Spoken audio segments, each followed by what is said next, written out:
Hello there guys, hope you're doing well. I know most of you sure would be, being a Bitcoin holder, watching us absolutely smash through the all-time high in US dollars, putting Bitcoin at an all-time high price in every single currency around the world. Now some of you may be feeling a little bit of FOMO watching those big green monthly candles one after the next. And I reckon by the end of this video, that feeling of FOMO will have doubled or even tripled, because in today's video, I'm going to be showing you a couple of really important fundamental shifts, okay? The stars just seem to be aligning that could be suggesting that this coming Bitcoin bull run could lead to a mass adoption or a Bitcoin reaching escape velocity, which is a term I'm sure a lot of you guys have heard recently in the whole Bitcoin crowd. So firstly, we're going to be breaking down what escape velocity is and why it could send Bitcoin to literally millions in 2021, this coming bull run. Sounds crazy, sounds extreme. Just watch the video to the end because we're going to break it all down, okay? And why we're about to see the short squeeze of a century in the Bitcoin price. Every week you've got another billionaire coming out saying he's plugging hundreds of millions of dollars into the Bitcoin network, and these guys aren't looking to sell like they were in 2017. The big boys are here and they're here to stay. They're not selling until we hit that $10 million per coin price. And by the end of this video, you'll understand why we're headed there and why it could come a lot earlier than a lot of people are suggesting. They're all wrong. You should have never sold it ever, ever, ever. Now, what happens to all these wonderful models if 10 billionaires decide to buy $1 billion of Bitcoin each and announce we bought it, we're not ashamed of it, we're going to buy more? All your models are destroyed, completely devastated. Bitcoin goes to the moon. But I was on the phone with this billionaire the other day, and he said to me, Bill, he says, do you understand that there are literally 30 other billionaires that are in Bitcoin that have not come out and, publicly said, oh, I'm in Bitcoin. I said, no way. Hey, let's start with Plan B's stock to flow model here and give you guys a bit of a look at what escape velocity could look like on the Bitcoin chart. Now, before we get into this video, if you find this one interesting, be sure to check out a number of videos that I'll link down below, because a number of Bitcoiners and macro guys have talked about this topic in far more detail than we're going to cover in today's video. And I think it's probably a scenario or a possibility that you guys should at least be considering and paying a little bit more attention to, because the last thing you guys want to do is listen to one of these crypto YouTubers telling you that Bitcoin's about to crash 85%, okay, when it hits 100 or 200,000, because all of these beautiful logarithmic charts and channels and regression lines all say it's going to happen again, okay? And the last thing you guys want to do is sell all your Bitcoin at, say, 100 or 200,000, and then you get another giga chad like Michael Saylor waltz into the Bitcoin market and just hit market buy for 100,000 Bitcoins and sends it from 200,000 to 500,000, and you're stuck left holding a big dirty bag of depreciated fiat currency. You guys don't want that, so at least have a look at the possibility of Bitcoin reaching escape velocity. A number of videos down below, go and check them out. Now, back to the stock to flow chart. So essentially the point of today's video, guys, is to say what could make this bull run different for Bitcoin. Where could this time actually in fact be different, okay? Because you have all of these models. So you've got Plan B stock to flow model that has made a prediction for Bitcoin reaching 288,000 by the end of 2021. Plan B himself has said that there could come a time where this stock to flow model actually breaks to the upside and reaches mass adoption far sooner than a lot of people expect. So essentially the point of this video is just showing what could break all of these really nice logarithmic models, because it seems everyone right now in the Bitcoin space is predicting your typical, your typical Bitcoin peak between $100,000 and $200,000 by the end of 2021, and then everybody's expecting that typical 85% correction that we have seen. Okay, we've done a number of videos here on the channel about how the Bitcoin halving every 4 years, okay, those red vertical lines, how the Bitcoin halving drives a shortage in the supply and demand fundamentals for Bitcoin, and that initiates every time your 3-year bull market, and everybody's expecting this year your 3-year bull market and then an 85% correction. So what I'm essentially saying is, what could break all of these logarithmic models to the upside and just see Bitcoin continue on, okay? So that is what Preston Pysh has called, or brought to the Bitcoin space, a phrase called escape velocity.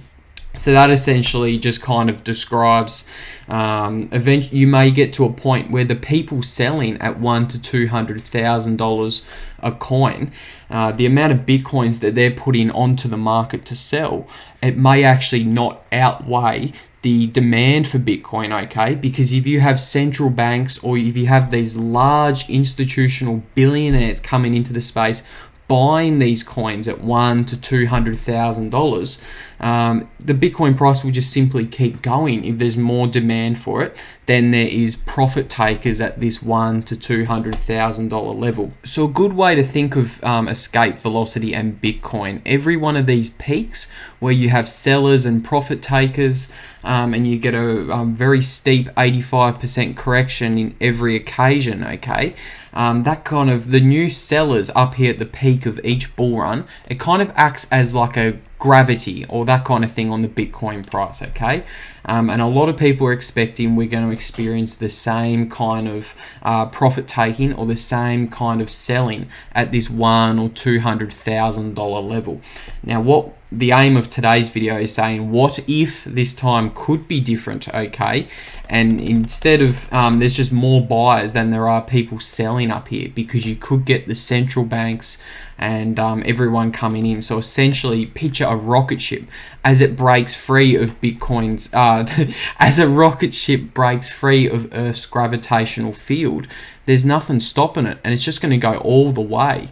Because you've got to remember, all these models are based on the fact of Bitcoin slowly reaching mass adoption as a global store of value asset for the world. And most of these models and logarithmic regression lines are pointing to Bitcoin reaching a long-term, conservative estimate of somewhere between 1 million and 10 million per coin by 2030. But as Parker Lewis would say, new technologies can be adopted very gradually and slowly at first, and then all at once. So gradually and then suddenly. This is, and that is what Bitcoin is. It is a technology, okay? It's a network. It operates on network effects. And we've done a video on how all these new technologies gained mass adoption a few weeks ago now. So go and check that one out, where we had a look at how quickly the telephone, TV, things like electricity, how social media and the smartphone, how when they reached mass adoption, it happened very quickly. And I believe something very similar could happen with Bitcoin, where we break all of these models and we go through some kind of event where all the technical analysis and charts get thrown out the window, and as Michael Saylor would say, all your models are destroyed, okay? All your models are destroyed, completely devastated. Bitcoin goes to the moon. Okay, so that's what we're gonna do in today's video. We're gonna run through all the really bullish fundamentals right now, because it seems as if all the smart money is flooding into the Bitcoin space right now, and it could lead to some seriously crazy developments in the price, okay? You've got companies like Square and PayPal and Grayscale. They're literally buying more Bitcoin that is being mined every day, okay? Every day there's 900 Bitcoins being distributed onto the Bitcoin network, okay? And paid to the miners for put in each block onto the Bitcoin blockchain every 10 minutes. We know that here on the channel. We've done videos on the supply and demand fundamentals extensively. So go and check our Bitcoin halving videos out if you want to understand that in more detail. So, but you can see here by this very simple graphic, you can see that in Q3 this year, there's been 81,000 new Bitcoins mined and distributed onto the network, and Square alone has bought 163,000 Bitcoins for their customers. Okay, that's one company. Square has also put $50 million of their cash reserves into Bitcoin. Okay, that's just Square. That's absolutely nuts. When you move on and have a look at the other institutional players getting into the space, it's a similar story. You can see here, this is a little graph of I think this is similar to the HODL waves. It shows how much Bitcoin is on exchanges. And as you can see here in 2020, the amount of Bitcoins on exchanges is decreasing. So this means that people, when you have Bitcoin on the exchange, it means you're looking to sell the Bitcoins, okay? You want to take profits and exchange it for dirty fiat, okay? But that's the whole point of this video. We're saying this time people are thinking differently. The narrative is different. People don't want to sell Bitcoin and exchange it for a Lambo or sell it in for dirty fiat gains. They're understanding the long-term proposition of Bitcoin and where this thing is going long-term, okay? These guys aren't selling until it hits 1 million or 10 million per coin. Just this morning, we've had more news drop out. A Bitcoin ETF is inevitable. The S&P 500 and the Dow Jones indices plan to launch a cryptocurrency index in 2021. Okay, it's just the institutional demand for Bitcoin. This is seriously big, guys. You're getting Bitcoin in the eyes of every investor around the world.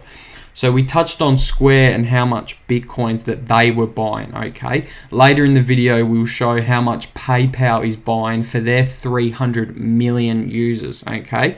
We know that PayPal recently started letting their customers buy paper contracts of Bitcoin. But now we're looking at Grayscale, the other the only real avenue these institutional investors have to get exposure to the Bitcoin price. So you can have a look. We're just having a look at just 1 day's worth of data here.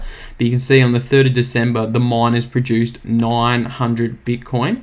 And Grayscale Investment Trust bought 7,000 Bitcoins, okay? I think, what is that? That's 7 times the daily supply of Bitcoin coming onto the network, okay? This is crazy. These big players are coming in, and they're coming in with a lot of money. And the narrative is different this time around Bitcoin. You've seen articles like this. You might get fired if you don't own Bitcoin. Now, remember what JP Morgan and Jamie Dimon was saying in 2017? You would get fired if any of his employees were caught trading Bitcoin. Now it's completely reversed 180 degrees. You may get fired if you don't own Bitcoin as an institutional investor, okay? Also this morning coming out, we've had Larry Fink, the CEO of BlackRock, which is the largest investment fund around the world. He was having a discussion with Mark Carney, who used to be on the, I think it was the board of governors in conversation with central bank governor Mark for the Bank of England. But he was essentially just walking Mark Carney through how popular Bitcoin has become when compared to traditional assets such as gold and the stock market. I might put up a little clip of that interview just now. The hits on BlackRock's on our website was 3,000 on COVID, 3,000 hits on a monetary policy, and 600,000 hits on Bitcoin. So what that tells you is Bitcoin has caught the attention and the imagination of many people. So that's Larry Fink, the CEO of BlackRock, which is the largest institutional asset manager around the world, okay? Managing $7.4 trillion worth of assets, okay? You've also got the 4th largest investment fund around the world, Fidelity Investments. They came out earlier this year and recommended all their clients should have a 5 to 10% exposure to Bitcoin, okay? You've got JP Morgan. I think an analyst from JP Morgan came out a month ago and made a $140,000 price prediction for Bitcoin by the end of 2021. And I remember 3 years ago, Jamie Dimon was calling Bitcoin a fraud and a scam, and saying if he caught any of his traders trading it, any of his employees trading it, he would fire them, or something along those lines, okay? You've also got another investment giant. They're not on the top 10 list that we just showed, but they managed $600 billion worth of money in 2018. They said, sorry, we don't like Bitcoin. But boy, oh boy, they've changed their minds pretty quickly. They also are looking to get into the Bitcoin space, guys. This is big news, and these are big players coming into the market.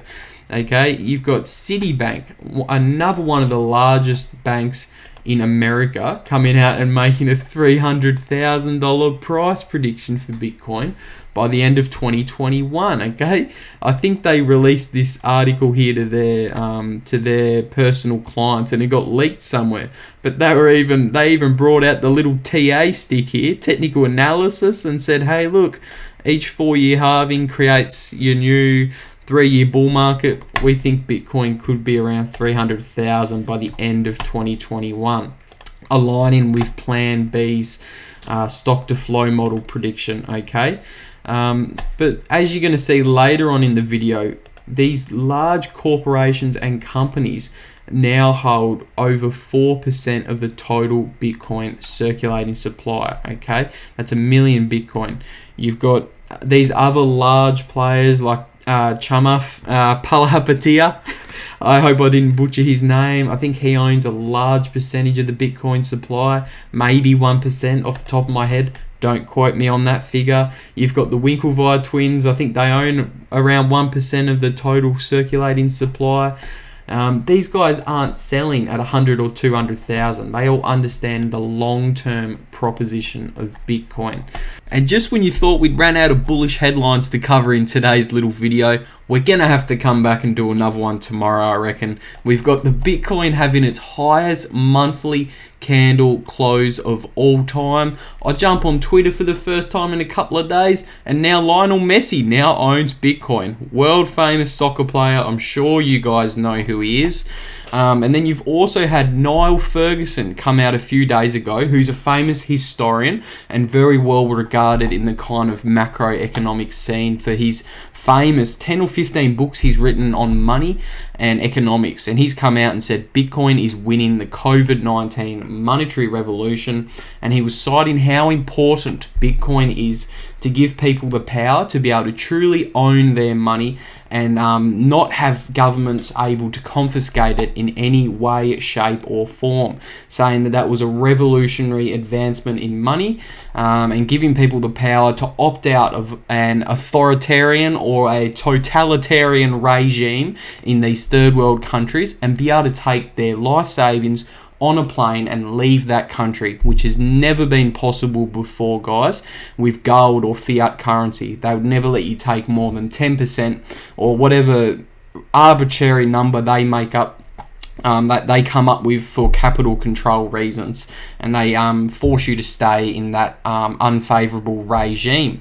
So just as we're talking about how important it is to be able to own your own money, let's round out this video on a little bit of a less cheery note and take a look at the latest World Economic Forum video they've just put out. So it's all part of their Great Reset agenda of 2020.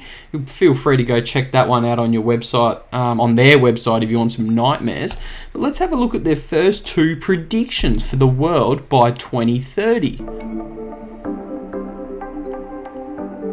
You own nothing, but you'll be happy. Whatever you want, you'll rent. Yep, that's the game, guys. And guess what? Bitcoin fixes this. They can't confiscate your Bitcoin. They can't take your Bitcoin. And if you buy it correctly, they don't know how much Bitcoin you've got. Public service announcement. Get your private keys off an exchange and into your own public wallet, so our totalitarian leaders in the government and places like the World Economic Forum can't come and confiscate your Bitcoin. Remember, Bitcoin fixes this, and I'll see you guys in the next video.